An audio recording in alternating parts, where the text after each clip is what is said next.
ఇలా ఉప్పు, కారం, పసుపు, అల్లం ఎల్లిగడ్డ, ఫిష్ మసాలా కలిపి పెట్టింది మ్యాగ్నేట్ చేసి కొంచెంసేపు 1 గంట సేపు ఫ్రిడ్జ్లో పెట్టుకోవాలి. చేప ఫ్రై చేయడానికి మనం ఇలాంటి ఒక ప్యాన్ పెట్టుకోవాలి. ఆ ప్యాన్లో నూనె కొంచెం ఎక్కువే నూనె పడుతుంది. ఇట్లా నూనె పోసుకొని ఆ నూనె వేడై ఇప్పుడు మనం మ్యాగ్నేట్ చేసుకున్న చేప ముక్కలు ఉన్నాయి కదండి, ఇవి ఇట్లా పెట్టాలి.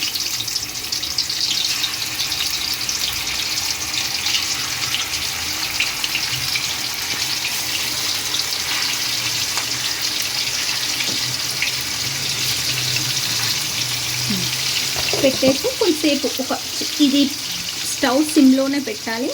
ఇలా మూత పెట్టుకోవాలి.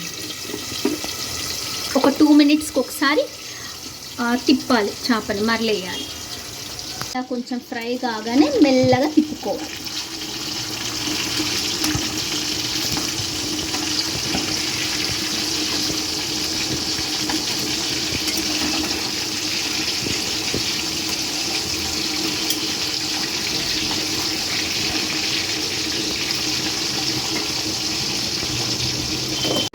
ఇప్పుడు మనం ఈ ఫ్రై చేసిన చేపలలో ఇలా నిమ్మకాయ పిండుకొని తింటే చాలా టేస్టీగా ఉంటుంది.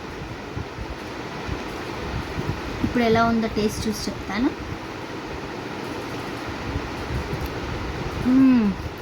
చాలా అంటే చాలా జ్యూసీగా ఉంది, టేస్టీగా ఉంది. మంచిగా చేప కూడా మంచిగా క్రిస్పీగా ఫ్రై అయ్యింది.